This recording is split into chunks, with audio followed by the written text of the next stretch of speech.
Good morning children. आज आपको lesson संबंधी एक नई चीज पढ़ाई जा रही है। ध्यान से सुनिए और समझें कि हमें क्या सीखना है। जैसे लेसन हमने आपको पढ़ा दिया, आपने वर्ड पावर वगैरह भी नोट किया होगा और ठीक से समरी भी जानी होगी। लाइन टू लाइन मैंने अर्थ बताया, आपको प्रॉब्लम नहीं होना चाहिए, अर्थ आना चाहिए आपको।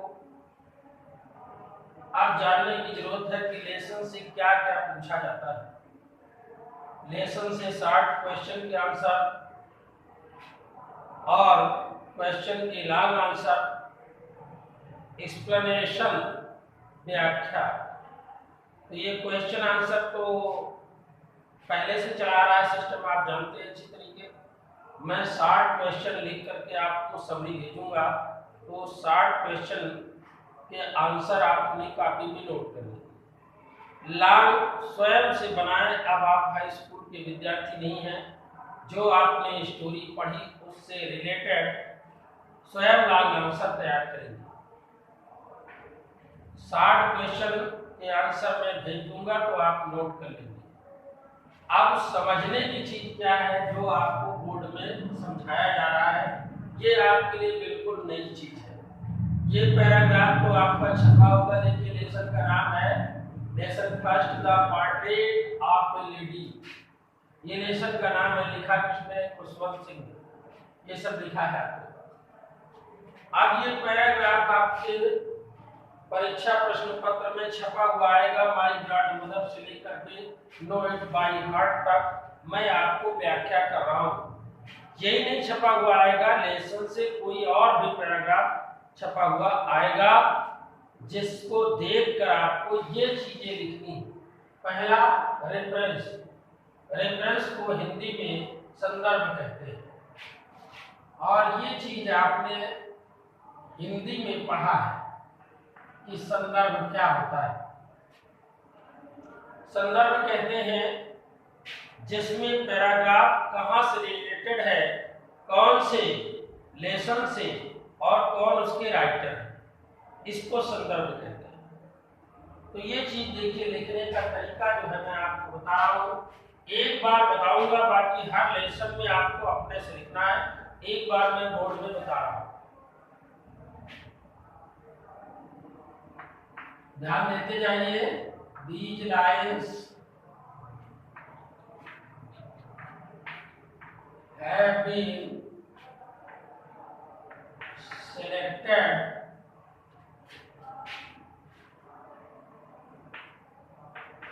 from the lesson, और लेसन का नाम देखिए लिखा है the portrait,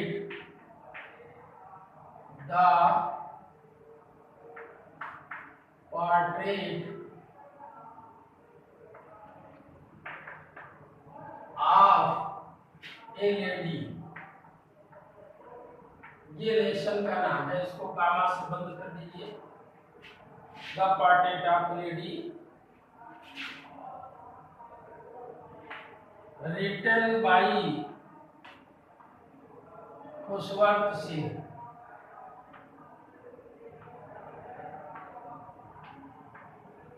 Khushwant Singh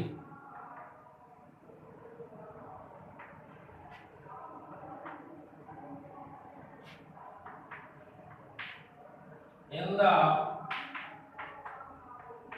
text book,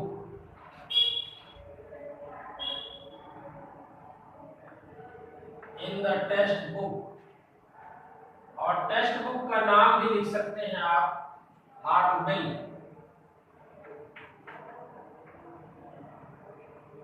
hornbill ये नाम भी दे सकते हैं।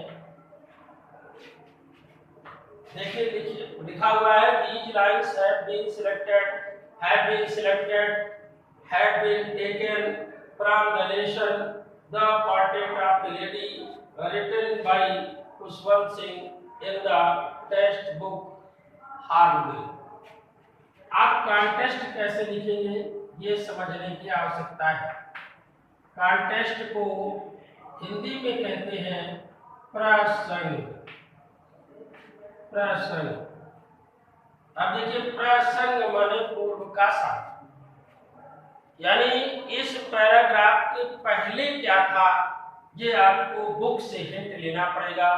बुक आपने ठीक से पढ़ी होगी तो बुक से आप जान सकते हैं कि इस पैराग्राफ के पहले क्या क्या चीजें आपको बताई गई। जनरली आपको ये बताया गया उसकी दादी के परिचय के संबंध में कि दादी क्या क्या करती थी और किस प्रकार से वो अपना जीवन व्यतीत करती थी, इसके संबंध में आपको जानकारी दी गई है। तो उसी संबंध में आपको थोड़ा सा दादी से रिलेटेड बातें लिखना है जिससे आपको प्रसंग मिल जाए। ध्यान देंगे, देखिए मैं दादी से रिलेटेड लिख रहा हूं, the narrator's grandmother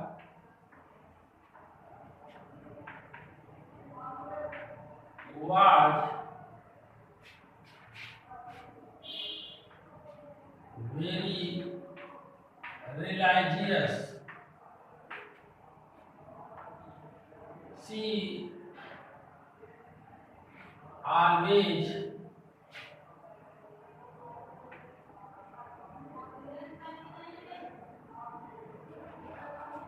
prayed to God. Prayed to God by the help of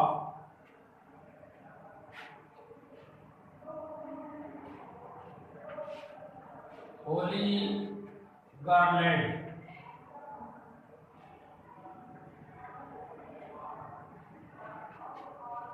बहुत छोटे से देखिए मैंने लिखा है the narrator's grandmother was very religious. हमारे लेखक की दादी माँ बहुत धार्मिक थी। She always prayed to God by the help of holy गॉडलेट। पवित्र माला के माध्यम से वो भगवान का नाम सदैव लिया करती थी या भगवान की पूजा किया करती थी। ये बात इससे मिल गई। अब आपको माय ग्रैंडमदर से लेकर नो इट बाय हार्ट तक क्या लिखना है? एक्सप्लेनेशन, व्याख्या करनी है। पहले ये जान लीजिए आप कि एक्सप्लेनेशन क्या चीज होती है। हिंदी में देखिए लिखा हुआ है व्याख्या। व्याख्या का मतलब विस्तार। आप इन पंक्तियों का विस्तार करना है तो पहले पंक्तियों की हिंदी आपके पास होना चाहिए। आइए हमारे साथ हिंदी जानने का प्रयास करिए। My grandmother and I were good friends. मेरी दादी माँ और मैं स्वयं अच्छे मित्र थे। My parents left me with her. मेरे माता पिता दादी के साथ मुझे छोड़कर चले गए। When they went to live in the city, जब वो शहर में रहने के लिए गए। And we were constantly together, हम लगातार साथ साथ रहते थे। She used to wake me up in the morning and get me ready for school. वो प्रातः काल मुझे जगा दिया करती थी और विद्यालय के लिए तैयार कर दिया करती थी। She said her morning prayer in a monotonous sing song. वो लयबद्ध ढंग से अपनी प्रार्थना या गीत गाया करती थी। While she bathed, जब वो स्नान करती थी, and dressed, और मुझे भी कपड़े पहनाती थी। In the hope, इस आशा से that I would listen, कि मैं उनके साथ बैठकर उनकी प्रार्थना सुनूंगा। and get to know it by heart, और उसे ज़बानी याद कर लूंगा। यानी वो मुझे भी नहला धोकर अपने साथ बैठा लिया करती थी कि वो भगवान का भजन मैं भी सुनूंगा और याद कर लूंगा। ये उन्हें उम्मीद थी। तो इन पंक्तियों को विस्तार से अपनी भाषा में लिखना है। मतलब यही होना चाहिए जो पैराग्राफ में पढ़ा, लेकिन शब्द आपके होना चाहिए। आइए इन शब्दों को मैं अपनी तरफ से लिखने का प्रयास करता हूँ। यही काम आपको सीखना है और परीक्षा में स्वयं से करना है। क्योंकि ये काम आपको प्रोज में भी करना है, पोएट्री में भी करना है, हर लेसन में करना है, पर मैं बताऊंगा एक बात करना है आपको स्वयं से। इसलिए बिल्कुल अलर्ट रहेंगे, समझेंगे कि क्या करना है। अब देखिए व्याख्या वही पंक्तियां आपके सामने रहेंगी, चाहे आप बार बार देखें, लेकिन पंक्तियों को उतारे नहीं। ये आपकी जिम्मेदारी है। वो भाव समझ करके अपनी भाषा में लिखना है। देखिए मैं प्रयास कर रहा हूं। The narrator and his grandmother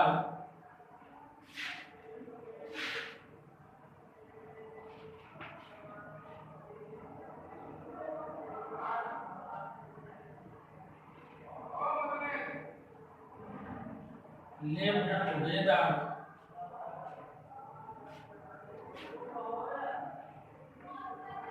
when his parents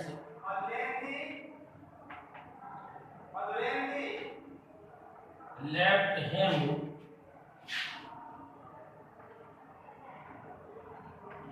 with his grandmother. She was very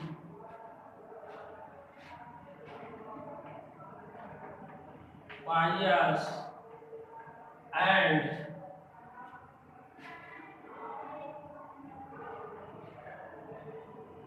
sensitive.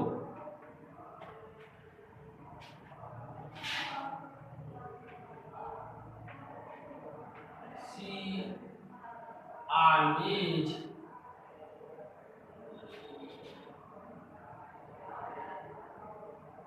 waved him up and got ready for school.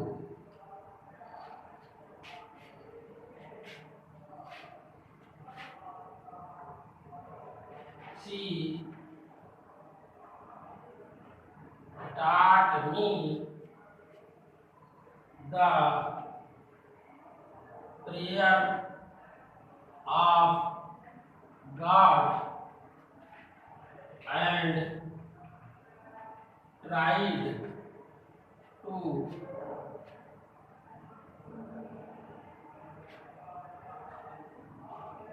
make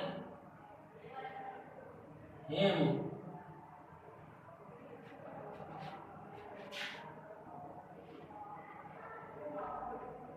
learn.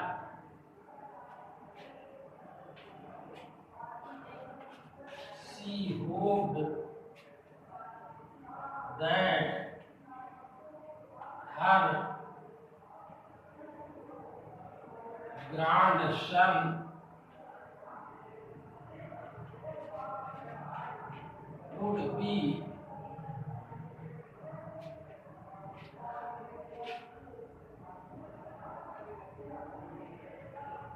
religious like her.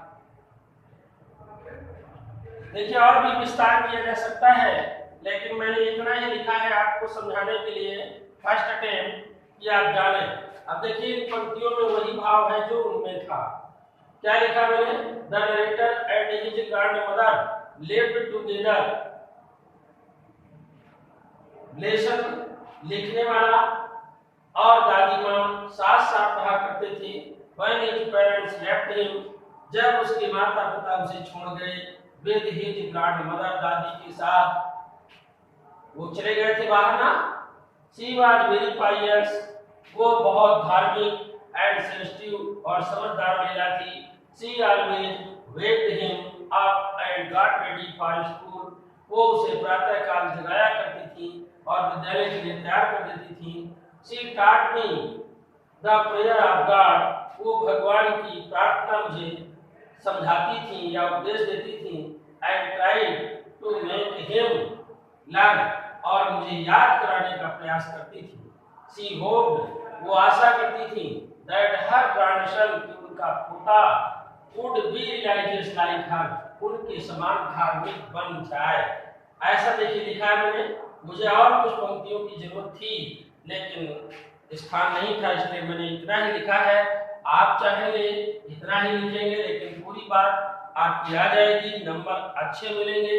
इस प्रयास के साथ ऐसा काम आपको करना है और मैं कोशिश करूंगा कि अगली बार मैं आपसे खुद उम्मीद करूंगा कि आप इसका एक्सप्लेनेशन करें। थैंक्स।